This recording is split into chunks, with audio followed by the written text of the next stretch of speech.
क्या सफलता का मतलब सिर्फ पैसा, बड़ा घर और नाम होता है? या सफलता उससे कहीं ज़्यादा गहरी, ज़्यादा सच्ची और स्थायी चीज़ है? आज की दुनिया में हम सफलता को अक्सर केवल बाहरी चीज़ों से मापते हैं, बैंक बैलेंस, पोजीशन और पावर। लेकिन लेखक इस किताब में बताते हैं कि असली सफलता केवल भौतिक उपलब्धियों तक सीमित नहीं है। तो चलिए अब हम बात करते हैं सफलता की नई परिभाषा के बारे में। सफलता का असली अर्थ है खुशी, संतुष्टि, स्वतंत्रता और जीवन में अर्थ यानी कि मीनिंग। यह वह स्थिति है जहां आप जो करना चाहते हैं वो कर सकते हैं, अपने जीवन में शांति और आनंद महसूस कर सकते हैं और बिना तनाव के अपने सपनों को जी सकते हैं। सफलता एक डेस्टिनेशन नहीं है, बल्कि एक जर्नी है, एक ऐसा सफर जिसमें आप अंदर से ग्रो करते हैं। स्पिरिचुअल सक्सेस क्या है? चलिए इस पे बात करते हैं। स्पिरिचुअल सक्सेस का मतलब है अपने असली स्वरूप यानी ट्रू सेल्फ को पहचानना और उसके साथ जुड़कर जीवन जीना। जब आप अपने अंदर की शक्ति से जुड़ते हैं, अपने थॉट्स और इमोशंस को समझते हैं और अपने एक्शंस को अवेयरनेस के साथ लेते हैं, तब आप सिर्फ बाहरी सफलता नहीं बल्कि अंदर की संतुष्टि यानी इनर फुलफिलमेंट भी हासिल करते हैं। चलिए अब हम बात करते हैं मटेरियल वर्सेस स्पिरिचुअल वेल्थ के बारे में। मटेरियल वेल्थ यानी कि भौतिक संपत्ति, पैसा, गाड़ी और घर टेम्परेरी सेटिस्फेक्शन देती है, यानी तुरंत में संतोष देती है, हमेशा और चाहिए की भावना बढ़ाती है। अब बात करते हैं स्पिरिचुअल वेल्थ के बारे में, यानी कि आध्यात्मिक संपत्ति के बारे में। शांति, प्रेम और खुशी परमानेंट फुलफिलमेंट देती है, यानी कि हमेशा आप आनंद में रहते हो, आपको कंप्लीट महसूस कराती है। लेखक बताते हैं कि असली सफलता तब आती है जब मटेरियल और स्पिरिचुअल दोनों बैलेंस में हो। नेचर के प्रिंसिपल के साथ अलाइन रहना। नेचर यानी कि प्रकृति हमेशा बैलेंस और हार्मोनी में काम करती है। पेड़ बिना एफर्ट के बढ़ते हैं, नदी बिना रुकावट के बहती है, सूरज रोज बिना फैल हुए उगता है। इसी तरह जब हम भी लाइफ को फोर्स करने के बजाय फ्लो में जीते हैं, रेजिस्टेंस को छोड़ देते हैं और नेचुरल लॉ के साथ अलाइन हो जाते हैं, तब सफलता अपने आप हमारे जीवन में आने लगती है। तो याद रखिए, सफलता सिर्फ पैसा नहीं बल्कि खुशी और संतुष्टि है। स्पिरिचुअल सक्सेस इक्वल टू अपने ट्रू सेल्फ के साथ जुड़ना। मटेरियल और स्पिरिचुअल वेल्थ का बैलेंस जरूरी है। नेचर के साथ हार्मोनी में जीना ही रियल सक्सेस है। अब जब आपने सफलता को एक नए नजरिए से समझ लिया है, तो आइए चलते हैं अगले अध्याय में। Chapter number 1, law of pure potentiality यानी शुद्ध संभावनाओं का नियम। क्या आपने कभी सोचा है कि आपके अंदर कितनी शक्ति छुपी हुई है? क्या ये संभव है कि आप जो चाहे वो बन सकते हैं? अगर आप अपने असली स्वरूप को पहचान ले, हम अपनी असली पहचान में हैं।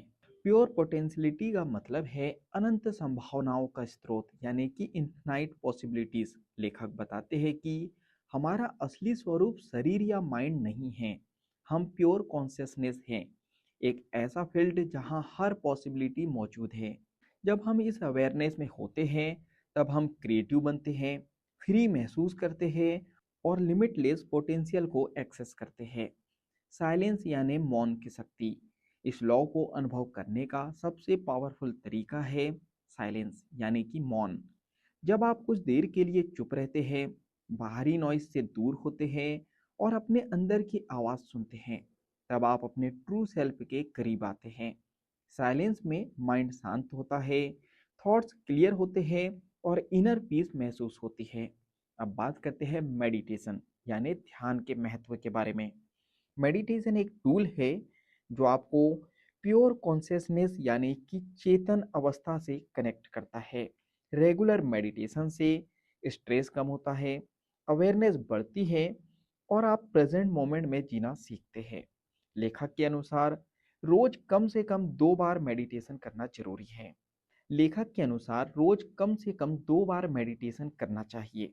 अब बात करते हैं जजमेंट को छोड़ने के बारे में, यानी कि नो जजमेंट। इस लॉ का एक इम्पॉर्टेंट प्रिंसिपल है जजमेंट को छोड़ देना। जब आप हर चीज को जज करते हैं, सही गलत में फंसे रहते हैं, तो आपका माइंड बिजी और डिस्टर्ब रहता है। लेकिन जब आप एक्सेप्ट करना सीखते हैं, बिना जजमेंट के ऑब्जर्व करते हैं, तब आप इनर पीस और क्लैरिटी महसूस करते हैं। नेचर के साथ जुड़ना, नेचर आपको नेचुरली प्योर पोटेंशियलिटी की याद दिलाती है। पेड़ों की शांति, पानी का फ्लो, आकाश की वेटनेस। जब आप नेचर में समय बिताते हैं, आपका माइंड काम होता है, आप ग्राउंडेड महसूस करते हैं और इनर कनेक्शन स्ट्रांग होता है। अब बात करते हैं प्रैक्टिकल स्टेप्स के बारे में, कैसे हम डेली लाइफ में इसे अप्लाई कर सकते हैं।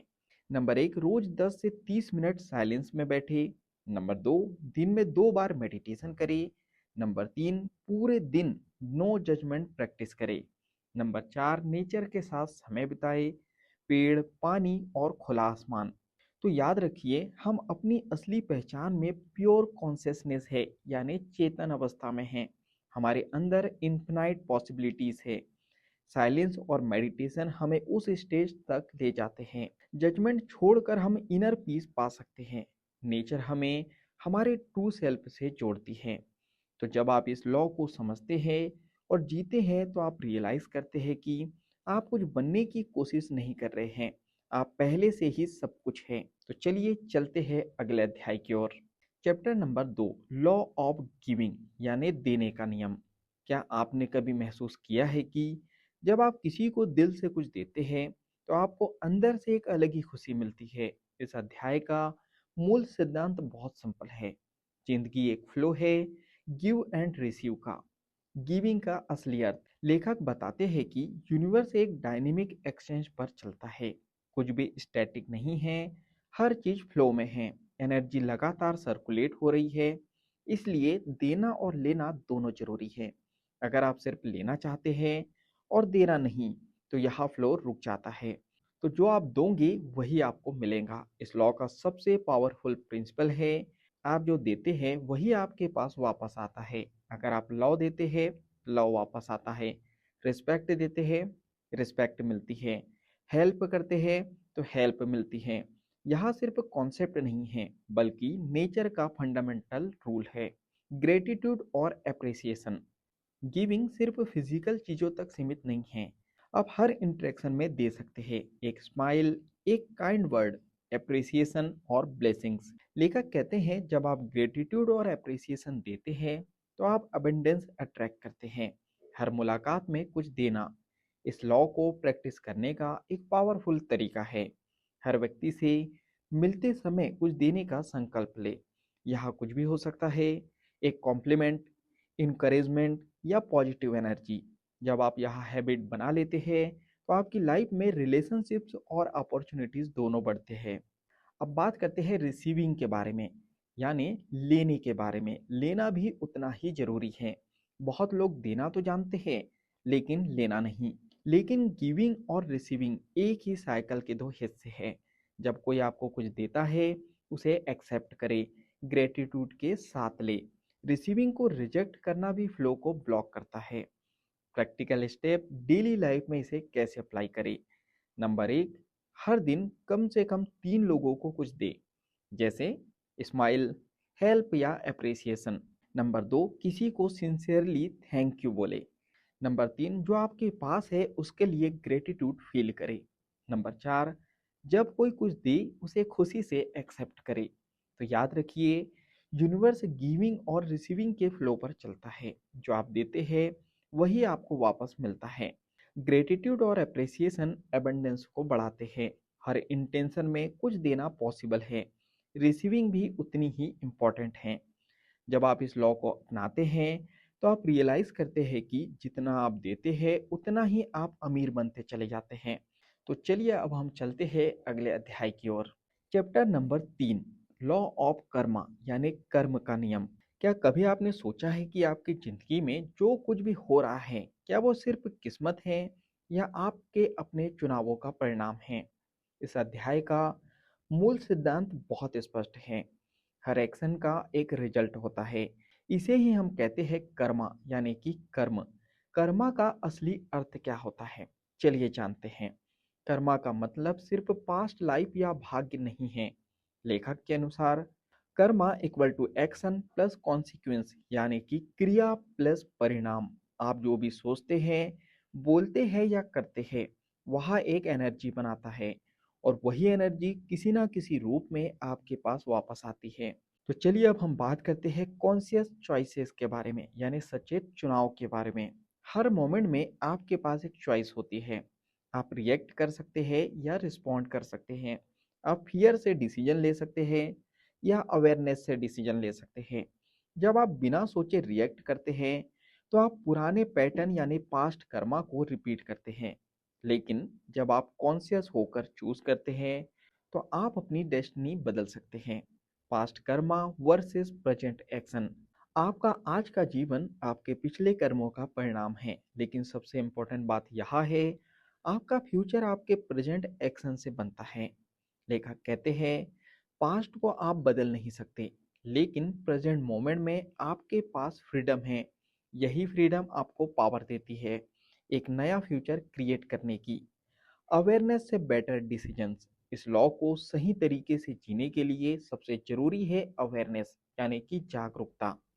जब आप अपने थॉट्स को ऑब्जर्व करते हैं, अपने इमोशंस को समझते हैं और इम्पल्सिव रिएक्शन से बचते हैं, तब आप बेहतर डिसीजन लेते हैं और पॉजिटिव कर्मा क्रिएट करते हैं। डिसीजन लेने का सिंपल तरीका। लेखक एक सिंपल टेक्निक बताते हैं। जब भी कोई डिसीजन ले, खुद से पूछे, क्या यह चॉइस मुझे हैप्पीनेस और फुलफिलमेंट देगी? अगर जवाब हाँ है, आगे बढ़े। अगर नहीं है तो रुके और रीथिंक करें, यानी फिर से सोचें। प्रैक्टिकल स्टेप डेली लाइफ में इसे कैसे अप्लाई करें। नंबर 1, हर एक्शन से पहले पॉज करें और सोचें। नंबर 2, रिएक्ट करने के बजाय कॉन्शियसली रिस्पॉन्ड करें। नंबर 3, हर डिसीजन में अपने हार्ट की सुने। नंबर 4, नेगेटिव पैटर्न्स को पहचाने और उन्हें बदले। तो याद रखिए, कर्मा इक्वल टू एक्शन और उसका रिजल्ट। हर चॉइस आपकी डेस्टिनी को सेव करती है। पास्ट कर्मा को आप बदल नहीं सकते, लेकिन प्रेजेंट एक्शन पावरफुल है। अवेयरनेस से आप बेटर डिसीजन ले सकते हैं। Conscious living equal to positive karma. जब आप इस लॉ को समझते हैं तो आप रियलाइज करते हैं कि आप अपनी जिंदगी के क्रिएटर हैं और हर डिसीजन आपके फ्यूचर को लिख रहा है। तो चलिए अब हम चलते हैं अगले अध्याय की ओर। Chapter number 4, law of least effort, यानी कम प्रयास का नियम। क्या सफलता के लिए हमेशा स्ट्रगल करना जरूरी है? क्या बिना ज़्यादा मेहनत और तनाव के भी हम अपने गोल्स अचीव कर सकते हैं? इस अध्याय में लेखक एक गहरा सिद्धांत बताते हैं। नेचर हर काम एफर्टलेस फ्लो में करती है। Effortless flow. प्रकृति को ध्यान से देखे। घास अपने आप उगती है। पेड़ बिना स्ट्रेस के फल देते हैं। नदी बिना रुके बहती है। कहीं भी स्ट्रगल नहीं है। सब कुछ नेचुरल फ्लो में हो रहा है। लेखक कहते हैं, जब हम नेचर के साथ अलाइन होते हैं तो हमारी लाइफ भी एफर्टलेस हो जाती है। प्रिंसिपल नंबर 1, एक्सेप्टेंस, यानी स्वीकार करना। पहला स्टेप है हर सिचुएशन को वैसे ही एक्सेप्ट करना जैसा वो है। इसका मतलब यह नहीं कि आप कुछ बदलना नहीं चाहते, बल्कि इसका मतलब है अभी की रियलिटी को नज़रअंदाज ना करना। यह ऐसा क्यों हुआ की जगह यह ऐसा है स्वीकार करना। एक्सेप्टेंस से रेजिस्टेंस खत्म होता है और माइंड शांत हो जाता है।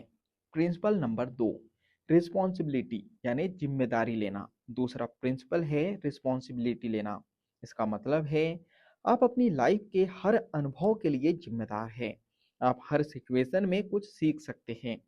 लेखक के अनुसार रिस्पॉन्सिबिलिटी का मतलब ब्लेम लेना नहीं, बल्कि पावर लेना है।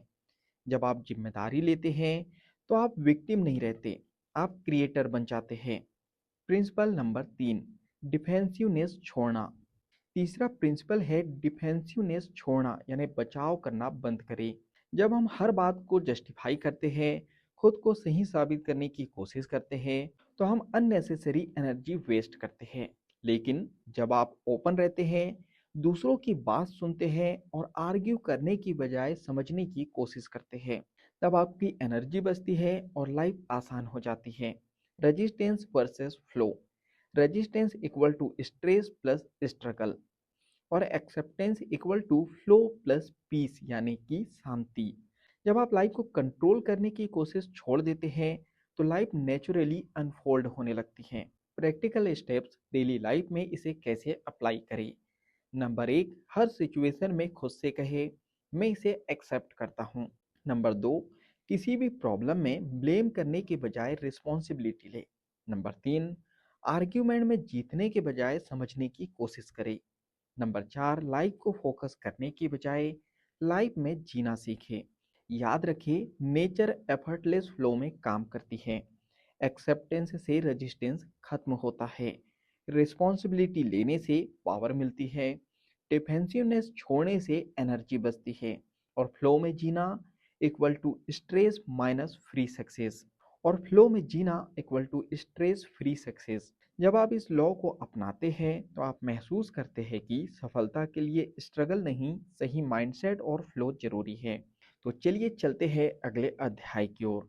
Chapter number 5, law of intention and desire, यानी इच्छा और संकल्प का नियम। क्या सिर्फ सोचने से आपकी जिंदगी बदल सकती है? क्या आपकी इच्छाएं वास्तव में हकीकत बन सकती है? इस अध्याय का मूल सिद्धांत है, इंटेंशन में एक पावरफुल एनर्जी होती है। तो अब हम बात करते हैं इंटेंशन की शक्ति के बारे में। लेखक बताते हैं कि पूरी क्रिएशन एनर्जी और इंफॉर्मेशन से बनी है। हमारा कॉन्शियसनेस भी उसी फील्ड का हिस्सा है। जब हम इंटेंशन रखते हैं तो हम उस फील्ड को इन्फ्लुएंस करते हैं। यानी आपकी क्लियर इंटेंशन रियलिटी को शेप कर सकती है। अब बात करते हैं हम लोग क्लियर डिजायर के बारे में, यानी स्पष्ट इच्छा के बारे में। पहला स्टेप है, आपको एग्जैक्टली पता होना चाहिए कि आप क्या चाहते हैं। अगर आपका क्लियर गोल है तो आपके पास क्लियर डायरेक्शन होनी चाहिए। जब आपकी डिजायर क्लियर होती है, आपका फोकस स्ट्रांग होता है, आपकी एनर्जी वेस्ट नहीं होती और मैनिफेस्टेशन आसान हो जाता है। डिटेचमेंट के साथ गोल सेट करना, यह एक बहुत इंपॉर्टेंट पॉइंट है। डिजायर रखो लेकिन अटैचमेंट मत रखो। अटैचमेंट का मतलब है यहाँ मुझे हर हाल में चाहिए, फियर और फेलियर कंट्रोल करने की कोशिश।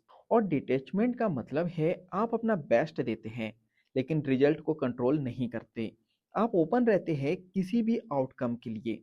लेखक कहते हैं जब आप डिटैच होते हैं तब पॉसिबिलिटीज इन्फिनाइट हो जाती है। ट्रस्ट इन प्रोसेस, प्रक्रिया पर भरोसा करें। जब आप इंटेंशन सेट करते हैं तो आपको यह ट्रस्ट रखना होगा कि यूनिवर्स मेरे लिए काम कर रहा है। हर चीज तुरंत नहीं मिलती, टाइमिंग परफेक्ट होनी चाहिए और प्रोसेस पर भरोसा रखना जरूरी है। डाउट और फियर इस प्रोसेस को ब्लॉक करते हैं, ट्रस्ट इस फ्लो में रहता है। याद रखिए, अटेंशन एंड इंटेंशन। लेखक एक पावरफुल कॉन्सेप्ट बताते हैं। अटेंशन जहां आपका फोकस जाता है और इंटेंशन जो आप क्रिएट करना चाहते हैं। जहां अटेंशन जाता है वहां एनर्जी फ्लो करती है और जहां इंटेंशन जाता है वहां रियलिटी बनती है। चलिए अब बात करते हैं प्रैक्टिकल स्टेप्स के बारे में। डेली लाइफ में कैसे इसे अप्लाई करें। नंबर 1, अपने गोल को क्लियरली लिखे, एग्जैक्ट क्लियरिटी के साथ। नंबर 2, रोज अपने इंटेंशन को विजुअलाइज करें। नंबर 3, रिजल्ट के प्रति अटैचमेंट छोड़े। नंबर 4, प्रोसेस पर ट्रस्ट रखें। नंबर 5, डाउट आने पर खुद को रिमाइंड करें सब सही समय पर होगा। याद रखिए, इंटेंशन में पावरफुल क्रिएटिव एनर्जी होती है। क्लियर डिजायर सक्सेस की फाउंडेशन है और डिटैचमेंट से इन्फिनाइट पॉसिबिलिटीज खुलती है। ट्रस्ट इन प्रोसेस जरूरी है। Attention plus intention equal to reality creation. जब आप इस लॉ को अपनाते हैं तो आप समझते हैं कि आप सिर्फ सपने नहीं देख रहे, आप उन्हें क्रिएट कर रहे हैं। तो चलिए अब हम चलते हैं अगले अध्याय की ओर। Chapter number 6, law of detachment, यानी वैराग्य का नियम। क्या आपने कभी महसूस किया है कि जब आप किसी चीज को बहुत ज्यादा पकड़ कर रखते हैं तो वही चीज आपसे दूर होने लगती है, और जब आप उसे छोड़ देते हैं तो वही चीज आसानी से आपकी जिंदगी में आ जाती है। यही है इस अध्याय का गहरा सत्य। अटैचमेंट इक्वल टू फियर और डिटैचमेंट इक्वल टू फ्रीडम। तो चलिए समझते हैं डिटैचमेंट के अर्थ के बारे में। डिटैचमेंट का मतलब यह नहीं है कि आप अपनी इच्छाओं को छोड़ दें या गोल्स बनाना बंद कर दें। इसका असली मतलब है रिजल्ट से इमोशनली अटैच ना होना। लेखक कहते हैं अटैचमेंट में हमेशा फियर होता है, अगर यहाँ नहीं मिला तो, अगर मैं फेल हो गया तो। यही फियर आपकी ग्रोथ को रोकता है। अनसर्टिनिटी को एक्सेप्ट करना लाइफ की सबसे बड़ी सच्चाई है। अनसर्टिनिटी यानी अनिश्चितता। हमें नहीं पता आगे क्या होगा, हर चीज प्रेडिक्टेबल नहीं है, लेकिन यही अनसर्टिनिटी ही इन्फिनाइट पॉसिबिलिटी भी लाती है। जब आप अनसर्टिनिटी को एक्सेप्ट करते हैं, अननाउन से डरते नहीं हैं, तब आप ओपन हो जाते हैं और नई अपॉर्चुनिटीज को अलाउ करते हैं। आउटकम से डिटैच रहना आपका काम है, एक्शन लेना यानी कि कर्मा करना, लेकिन रिजल्ट को कंट्रोल करना आपका काम नहीं है। जब आप रिजल्ट से अटैच होते हैं, स्ट्रेस बढ़ता है, फियर आता है और फ्रस्ट्रेशन होती है। लेकिन जब आप डिटैच होते हैं, आप रिलैक्स रहते हैं, परफॉर्मेंस बेहतर होती है और सक्सेस नेचुरली आती है। ट्रस्ट इन अननोन, अज्ञात पर भरोसा। डिटैचमेंट का सबसे पावरफुल पार्ट है अननोन पर ट्रस्ट करना। हर चीज आपके प्लान के अनुसार नहीं होती, लेकिन अक्सर उससे बेहतर हो सकती है। लेखक कहते हैं, जब आप अननोन को एम्ब्रेस करते हैं तो लाइफ मैजिकल हो जाती है। Attachment versus detachment. Attachment equal to control plus fear plus stress, और detachment equal to freedom, trust and peace. जितना आप छोड़ते हैं उतना आप फ्री हो जाते हैं। चलिए अब हम बात करते हैं प्रैक्टिकल स्टेप्स के बारे में। डेली लाइफ में इसे कैसे अप्लाई करें। नंबर 1, गोल सेट करें लेकिन रिजल्ट से अटैच ना हो। नंबर 2, जो होगा अच्छा होगा माइंडसेट अपनाएं। नंबर 3, अनसर्टिनिटी को एक्सेप्ट करें। नंबर 4, फियर आने पर खुद को रिमाइंड करें, मैं कंट्रोल में नहीं हूं लेकिन सब ठीक है। याद रखिए, अटैचमेंट फियर पैदा करता है और डिटैचमेंट फ्रीडम पैदा करता है। अनसर्टिनिटी को एक्सेप्ट करना जरूरी है। रिजल्ट से डिटैच रहने से स्ट्रेस कम होता है। अननाउन पर ट्रस्ट करने से लाइफ फ्लो में आती है। जब आप इस लॉ को अपनाते हैं तो आप महसूस करते हैं कि जब आप छोड़ देते हैं तभी असली कंट्रोल आपके पास आ जाता है। तो चलिए अब हम चलते हैं अगले अध्याय की ओर। चैप्टर नंबर 7, लॉ ऑफ धर्मा यानी कि जीवन का उद्देश्य। क्या आपने कभी खुद से यह सवाल पूछा है, मैं इस दुनिया में क्यों हूँ, मेरे जीवन का असली उद्देश्य क्या है? इस अंतिम अध्याय में लेखक एक बहुत ही पावरफुल ट्रुथ के बारे में हमें बताते हैं, यानी कि सत्य के बारे में बताते हैं। हर इंसान इस दुनिया में एक खास पर्पस के साथ आया है। इसे ही कहते हैं धर्मा, यानी कि धर्म या जीवन का उद्देश्य। Purpose of life. धर्मा का मतलब है आपका यूनिक रोल जो सिर्फ आप ही इस दुनिया में निभा सकते हैं। हर इंसान अलग है, हर किसी के पास कोई ना कोई खास टैलेंट है और वही टैलेंट उसके पर्पस की ओर इशारा करता है। जब आप अपने पर्पस के साथ अलाइन होते हैं तो लाइफ एफर्टलेस और मीनिंगफुल बन जाती है। पहला प्रिंसिपल है अपने यूनिक टैलेंट को पहचानना। खुद से पूछे, मुझे क्या करना पसंद है, कौन सा काम करते समय में टाइम भूल जाता हूँ, किस चीज में मैं नेचुरली अच्छा हूँ। आपका टैलेंट ही आपकी स्ट्रेंथ है और वही आपकी डायरेक्शन भी है। दूसरों की सेवा करना। धर्मा सिर्फ खुद के लिए नहीं होता, यह दूसरों की सर्विस से जुड़ा होता है। लेखक कहते हैं, जब आप अपने टैलेंट का यूज दूसरों की मदद के लिए करते हैं तो आपको रियल फुलफिलमेंट मिलता है।